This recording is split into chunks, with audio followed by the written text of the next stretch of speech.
This year and a half has really uncovered so many things that we were blind to. The way the world truly works and just what we're up against as people. I call this moment the last stand a lot because it made us question everything.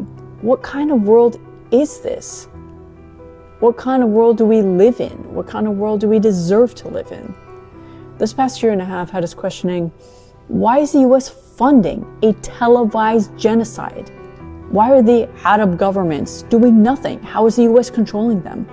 How is it okay that 750,000 Palestinians were expelled and 500 villages wiped out and killed and their homes taken over for the creation of Israel?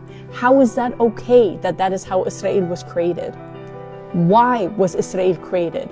Why do Western imperial powers continue to support this colonial state? What land am I on? Who was killed here? Who was expelled here? Whose home am I living on? What happened to all the indigenous Native Americans that were living here? And why, for the Native Americans that survived, why were they given land to build casinos instead of farmland? Speaking of farmland, why is Monsanto the largest pesticide company owned by a pharmaceutical company? And how are they making billions of dollars poisoning us? And those who don't want to be poisoned have to pay double the price for food that is organic. Why? How is it humane that your medical history is considered a pre-existing condition in America? Why is it the literal business model of health insurance companies to make sure patients don't get coverage? And how are they using AI and all sorts of other methods to make sure profits are high and investors are wealthy and CEOs are paid? How is it that thousands of Americans die a year because of insufficient medical coverage? Thousands of Americans die every year because of school shootings, concert shootings, police shootings, and yet the death of one person, the CEO of a company, is on the cover of every news outlet. Who is the Hannibal Lecter here? Truly, I'm asking, who is the monster here? The system that's killing thousands of people a year at home and thousands of people a year in an over there place? Or is he the monster? Is this the monster that Hollywood has sold you this whole time? Is he the monster?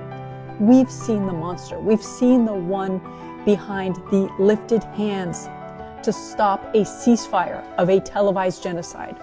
How is it that the whole world can vote for a ceasefire and yet one country, the United States, can veto against it? And for that to be the law. How can the ICC call for the arrest warrants of war criminals and for the United States to not just ignore the arrest warrants, but to threaten to sanction the very United Nations body that they themselves were behind creating? Why?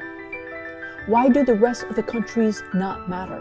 Why is it that Congo, one of the most resource-rich countries in the world, is one of the most poorest countries in the world?